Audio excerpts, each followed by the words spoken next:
Your specific person's love is always available to you. And yes, that means that it is available right here and right now.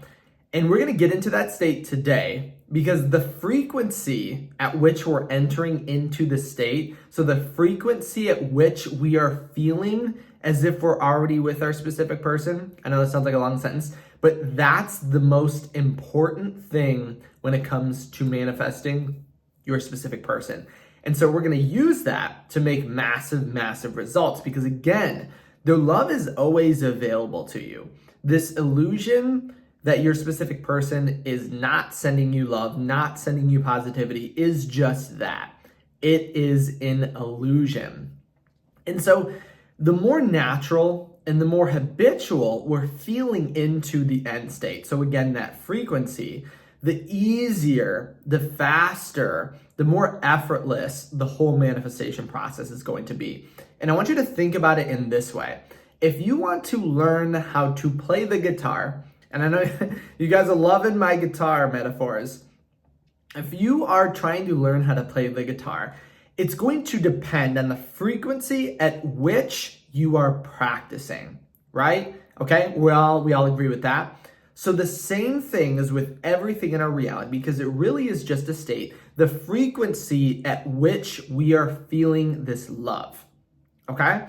And so whatever comes natural and habitual to us is what we want to do to create the easiest manifestation. Because when something is natural, when something is habitual, it's effortless. You don't have to work for it. It's easy. I've had people in coaching sessions and videos comment like amazing things like, oh my gosh, I didn't realize manifestation was supposed to be so easy and so effortless, but it truly, truly is. I know it doesn't seem that way because the hardest part about manifestation is understanding how simple it is. And that's, I was talking about in my live about that to all my members. I was like, that's Kyle August quote. That is the hardest thing I found in manifestation is understanding how simple it is because simple can be easy, but also we can turn it to be really, really difficult. But so I'm going to do a little quote for you guys I think you're going to love.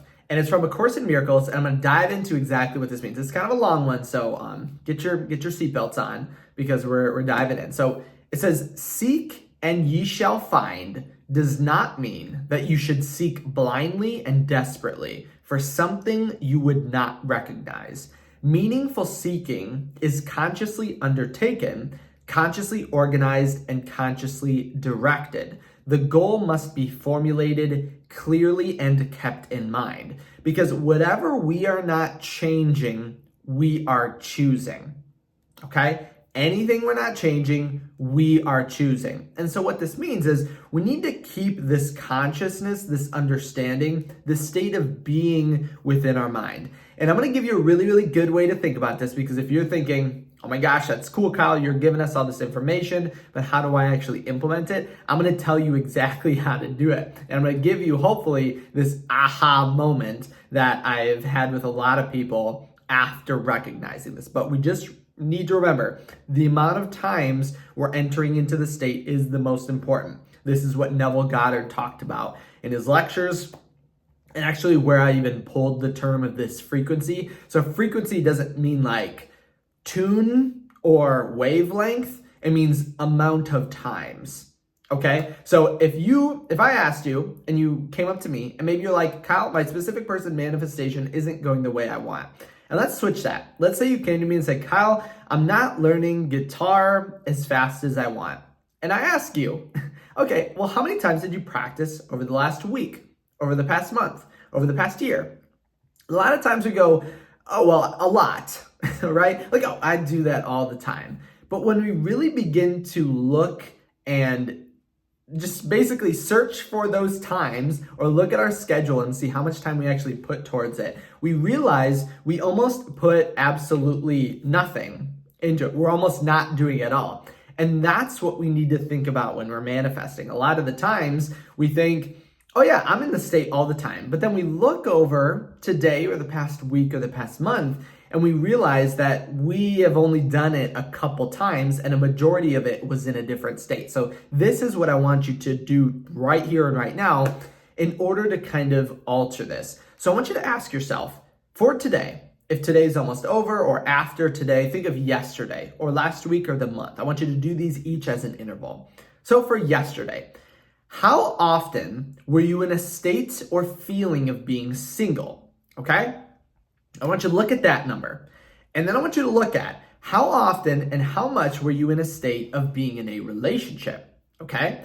And we're going to see there's going to be some sort of ratio, right? And right now, we're probably already thinking, oh crap, I actually am not going into the state as much as I am. Like most of the time, what a lot of the time manifestation looks like, and that's okay, is we're like hectically trying to feel like we're in a relationship while ultimately supporting this consciousness of being single. But I just want you to look at that ratio.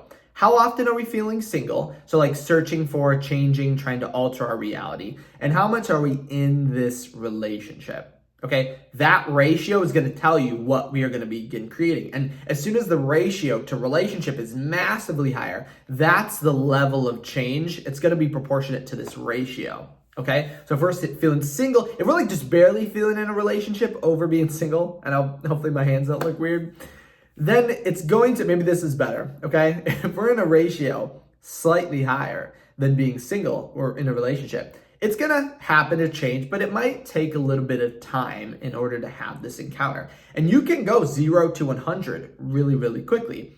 It just all depends on our conviction. But ask yourself, yesterday, what's that ratio? Over the past month, also, what is that ratio? And I'm not saying you don't have to be optimistic, try to talk greater of yourself of like, yeah, I was hoping to feel this way. No, really look at, okay, how were we feeling? Were we in the state? Were we not?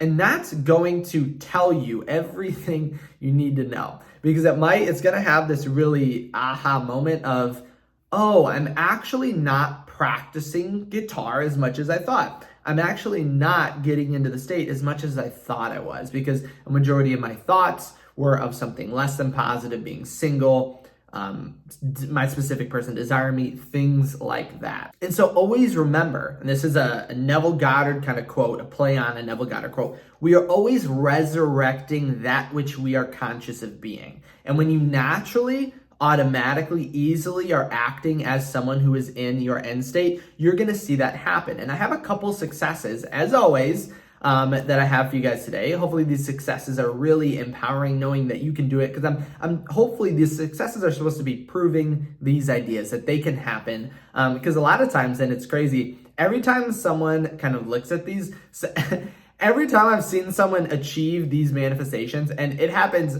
a lot, so this will happen a lot, people go, I couldn't believe, I was looking at all these success stories, I didn't believe that they could happen until they happened to me. So get this belief. This can happen to you. This is going to happen to you. So the first one is from a weekly coaching session. And so this was just a really cool update, basically supporting or showcasing the power of looking at the ratio of how you're feeling in your end state of relationship as compared to being single. And so again, this is weekly coaching, so we met up weekly, says they're sending me an email. Also, I did want to update you with a success story. I saw my specific person last night for the first time in about 2 to 3 weeks, and I remained in the end state. He came up to talk to me and was around me the whole night, said bye when I left, after he added me back on Instagram and texted me. So think about that. Think of 2 to 3 weeks, no contact, not seeing your specific person, taken off of Instagram, not texting, everything. You change this ratio, get into the feeling, and then you see this outcome. And this is going to be the outcome of every single manifestation. You have to change this ratio no matter what in order to see the outcome. But this is happened really, really fast, really, really quickly. And so it can happen to you as well. And so I also wanted to showcase one that was another quick success story that showcases like some behind the scenes movement from someone who was just watching my video. And so I'll put that one up. So they were just watching a video. This is a comment. And they said, he texted me during this saying he wishes I texted him more. since I've been home from school all week. And I love this. I love the laughing, crying face and the heart. This is perfect. That's what you are going to get by assuming the state, by switching this ratio. Because look at that. Think of that state to have your specific person send you that. That is such an abundant and positive state. And they were in such an abundant thinking, because you can even look, they were home from school all week and they still were in the state. So they had all this time. They were still in the state that their specific person is going to message, text them, and reach out. I just think this is so, so powerful. So remember, you can get into the state literally watching videos, weekly sessions, things like that. Just try to change this ratio. Literally look at yourself of what you did yesterday and ask, how often was I in the state of being single as compared to being in a relationship? And find that ratio and change it. Make the relationship massive. Try to be constant. And remember, I know this might sound like it sounds difficult or hard. Being in a state is not hard, okay? It doesn't, if you're like straining your mind to try to get there, you're trying way too hard, you're doing too much, okay? Allow yourself. It's funny too, because the less we try, the easier we actually enter into the state. But just understand it's easy. If you have any fears or worries, send them over to me. I will completely make them cease to exist. But just let me worry about all of those things. And you just worry about being happy, being abundant, and being positive, being in that state of knowing you're already with your specific person. So if you guys did have any questions, comments, ideas on this, leave them down below. Remember, if you do want to reach out to me for a personal question or anything like that, head over to KyleAugustCoaching.com. I would absolutely love to hear from you. Hopefully everyone is enjoying your week. Hopefully you had a fantastic weekend. Thanks again for stopping by. Again, to all my members, I should have another guided meditation for you guys out today. So hopefully you guys are loving those. I think I said on the weekends I haven't been posting the guided meditations, and on the live you guys are all talking about that was perfectly fine with you. So if you guys wanted to dive into those guided meditations, you wanted to see the awesome, amazing community that is the YouTube members on my channel, just click below, click become a member, and you can actually get access to one of my workshops right then and there. That was, I think in a recent video I was talking about a success rate from that. It can absolutely blow the top off your lack of communication. But as always, thank you guys so much for stopping by today, and I'll see you in the next video tomorrow.